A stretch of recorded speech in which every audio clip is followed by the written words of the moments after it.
Hello guys, welcome back to our channel. So mag-uumpisa na nga po yung registration for the civil service exam ngayong November 20, 2023. So kung hindi niyo pa po alam kung paano mag-download ng Civil Service Examination Form 100 revised September 2016, dahil ito po yung application form na dadalhin niyo.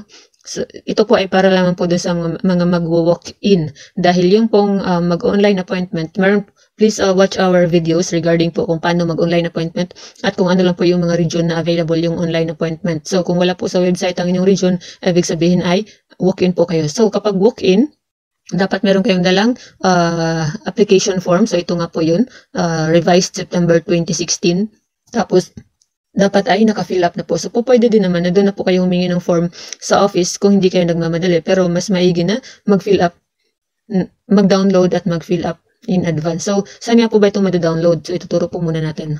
Pumunta lamang po ng kahit na anong browser like Google Chrome. Tapos, i-search nyo lamang po yung CSC. I-search nyo na po, direktan nyo na pong i-search CSC application form para mas mabilis po kayo. So, meron pong sobrang dami pong nagbibigay. Pero, mas okay na. Hanapin nyo po itong Civil Service Commission website dahil ito po yung legit. So, ayan nga po. So, is form number 100. I-click niyo po yan.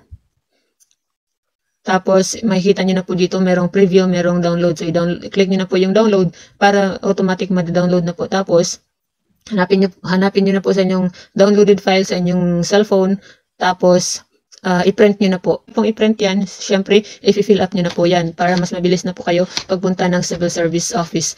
So, ituturo ko po sa inyo kung paano i-fill up. Sa top right corner, merong application number. So, i-leave blank nyo lang po yan. So, umpisan po natin dito sa examination applied for to be filled out by applicant. So, syempre, examination applied for, i-check nyo po yung pen and paper test. Ito po. So, pen and paper test, i-check nyo po yan. So, maliit na check lamang po sa inside the box. Tapos, yung title, kung ano po yung applyan nyo po na examination. So, kung professional yung i-check niyo. Kung sub-professional, syempre sub-prof yung i-check niyo. Tapos, last examination taken. So, I hope you are following. Last examination taken for CSE applicants only. So, kung halimbawa nakapag-take na kayo previously tapos hindi kayo pinalad, hindi kayo pumasa. So, ilagay niyo po, i-check niyo po kung ano yung in-examan nyo last time. So, kung professional or sub-prof. Tapos, yung date of exam. So, yung date of exam po dito, ito po, yung date of exam ay kung kailan po kayo huling nag-exam. Okay, so kung kung first time nyo mag-exam, so syempre, leave blank nyo po yan. Take note, huwag nyo pong i-fill up itong merong box dito for CSC processor only. Huwag nyo pong i-fill up yan. Leave blank nyo po yan, yung CSC regional office yan. Huwag nyo pong i-fill up yan. So, take note po sa mga hindi dapat i-fill up. Tapos, dito na po tayo so, basahin muna yung instructions. Read admission and application requirements at the back page. So, lahat po ng requirements ay nasa likod po ng application form. So, pwede nyo pong makita doon kung ano pa yung kulang ninyo. Tapos, do not apply if not qualified. So, kung hindi po qualified, huwag po mag-apply para hindi na po magsaksaya ng oras. Tapos, personal information na po tayo. So, name, last name. Syempre, last name yung apelyido po ninyo. So, halimbawa, yung apelyido ninyo ay Garcia. Tapos, first name, let's say, Garcia John. So, dapat po ito po ay, yung penmanship po natin dito, hindi masyadong kagandahan dahil gumagamit lang po tayo ng stylus pen. So, dapat, pag fill up niyo po ng application form ay malinis at avoid erasures po at saka dapat ay make sure na yung spelling, especially yung spelling po talaga pinaka-importante at yung details dapat tama lahat, dapat correct spelling lahat para hindi na po magka-problema. Take note, na ito po, yung application form po ay yun na po yung basihan kapag kayo ay nakapasa, so yun na po lahat magre-reflect doon po sa inyong certificate of eligibility. So extension name, kung halimbawa meron kayong junior or the first, the second, the third, so ilagay nyo po dito sa extension name. So, kung wala naman, ay leave blank po yan. Tapos, middle name. So, take note dito, middle name. So, kung halimbawa, yung middle name niyo ay, let's say, Sina. So, ayan. Take note, magkaiba yung middle name, ha? Tapos, meron ditong middle initial. Yung MI, ibig sabihin po niyan, middle initial. So, yung middle initial niyo po ay C. Dahil Sina, yung middle name niyo. So, C po yan dyan. Proceed na po tayo dito sa age. So, So, date of birth. So, take note po yung format ng date of birth. So, month, day, year. So, dapat nauuna yung month. So, halimbawa, yung birthday ninyo ay January. So, ibig sabihin, 0. Ibig sabihin ay 0. Wait po. So, ibig sabihin ay 01 kung January yung inyong birthday. So, tapos, day. Dapat, for example, January 20. Ayan, so 20 po dyan. Tapos, yung year, dapat yung 4 numbers. So, 19, for example, 1984. Ayan. So, nauuna po yung month, tapos yung day, tapos yung year. So, sa sex naman, kung lalaki, i-check yung male. Kung babae, i-check yung female. So, si John ay male. Tapos, place of birth. So, nauuna po yung municipality. So, halimbawa, municipality of, ano ba? So, basta yung lungsod nyo po dyan. Tapos, yung province, yung probinsya. Halimbawa, province of Cebu. Tapos, yung municipality of, let's say, Carmen.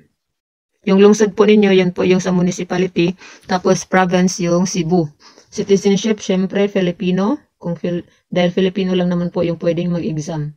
So, take note po ha, gandahan niyo po yung inyong penmanship, huwag niyong gayahin ito sa akin. So, mother's maiden name, ito maraming nagkakamali dito. Kapag sinasabing maiden name, ibig sabihin ay pangalan ng inyong ina sa pagkadalaga. So, ibig sabihin, yung last name niya ay yung middle name ninyo. So, Sina. So, hindi Garcia, dahil hindi yung apelido ng kanyang, hindi yung, maiden name dahil yun yung kanyang pagkadalaga. So, halimbawa, pangalan po ng inyong ina ay Sina Rose. Tapos, middle name. Yung middle name niya po. So, for example, Reyes. Ayan. Naku, ang galing kong mag-invento ng mga pangalan at apelido, no? So, ayan. So, mother's maiden name. So, last name, Sina Rose Reyes. So, take note, kapag sinasabing maiden name mo, pagkadalaga ng inyong ina. So, yung last name niya, yun yung middle name mo. Para hindi po kayo malito, okay? Tapos, complete permanent mailing address. Kung saan po kayo nakatira permanente, yan po yung isulat niyo dyan. Dito. So, yung permanent address niyo po. Tapos, huwag kalimutan yung zip code. Yung zip code po, madali lang naman po dahil sa internet ngayon. So, i-search niyo po kung ano yung zip code niyo. So, halimbawa, Carmen Cebu.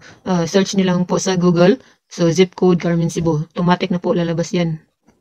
Kaya, mas okay na mag-fill up in advance para alam mo na yung mga information habang nasa bahay ka pa lang. Dahil halimbawa, pagpunta mo ng civil service office, wala kang mobile data, so wala kang wifi. So, mahihirapan ka, di ba? Doon sa zip code. Tapos, medyo mahaba-haba din itong form. So, mas okay talaga na mag-fill up in advance.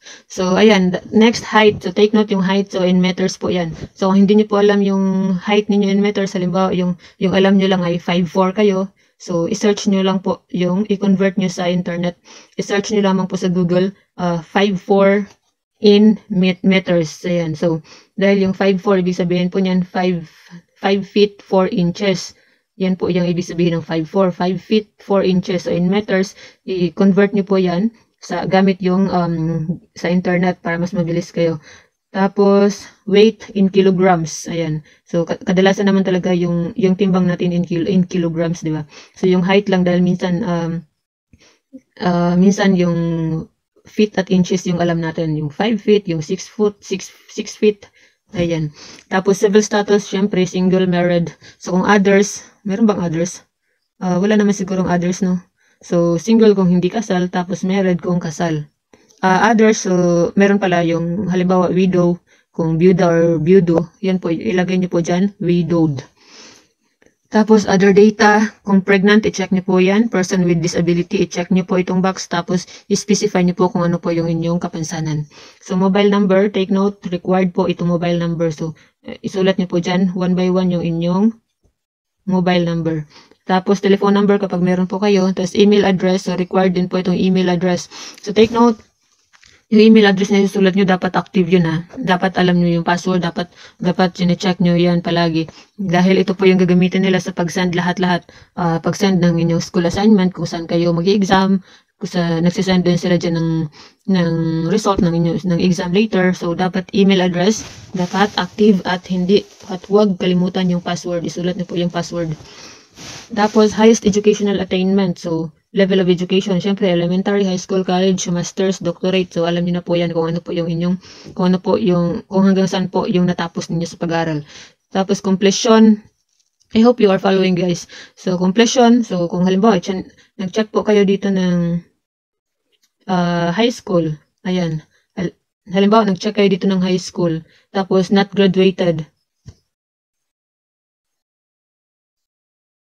So, sulat nyo po, i-check nyo po itong not graduated. Halimbawa, tapos, if graduated, so kung nag-graduate, isulat nyo po dyan kung anong year kayo nag-graduate. I-follow nyo pa rin po itong format na nauuna yung month, day, tapos year.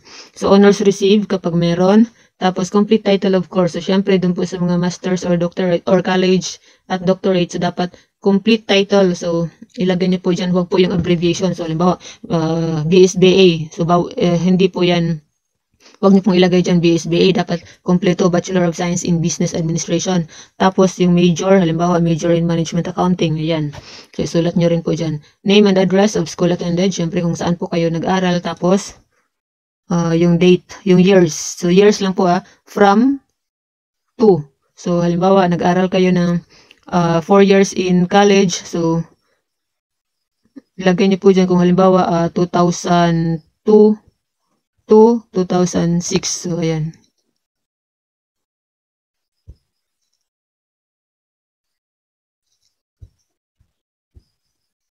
So, ayan, yan na po. Year po dito, halimbawa 2002 to 2006. Kung, ayan, years lang po yung sinusulat from to.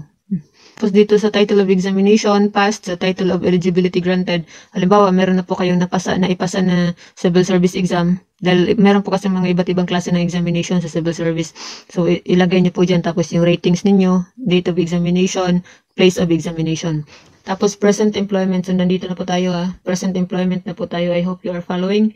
So, government, kung nasa gobyerno, i-check yan. Private, kung self-employed, unemployed. So, i-check niyo po kung alin po kayo dyan. Tapos, dapat i-fill up niyo po ito dito.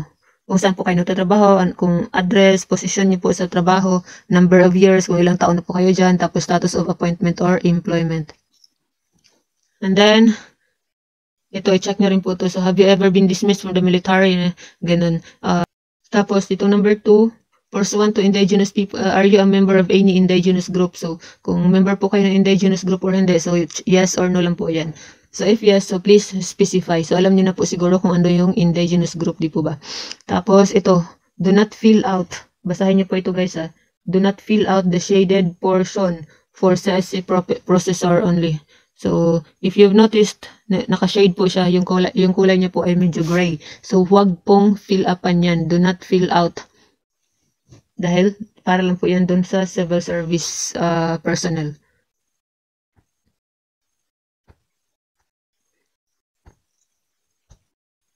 So, hanggang dito po yung naka-shade. Hanggang dito po yung yung bawal fill upan. From here until dito. Tapos, ito naman, to be filled out by applicant. So, sa inyo na po to. Dapat naka-fill up to. Applicant's name, first name, middle initial, last name. Okay, tapos yung male or female, tapos yung birth of date, yung same format pa rin, month, day, year. Tapos, syempre, huwag kalimutan itong signature po dito. Dapat merong perma. Kadalasan nakakalimutan po yan. So, ayan. So, basahin, after nyo pong i-print ito, basahin nyo po lahat ng requirements. Kabilang na po itong kung ano yung klase ng ID photo yung ipipaste dito. So, yan po, see specifications at the back. So, nasa likod lang po lahat ng application form. So, ito, meron ditong, huwag pong maglagay ng right thumb mark po. At saka ito dito, huwag na pong i-fill up to dito. Dahil sa SC personnel na po yan. So, ayan nandyan lahat ng requirements, application requirements, and even what to bring the following on examination day. So, yan na po lahat.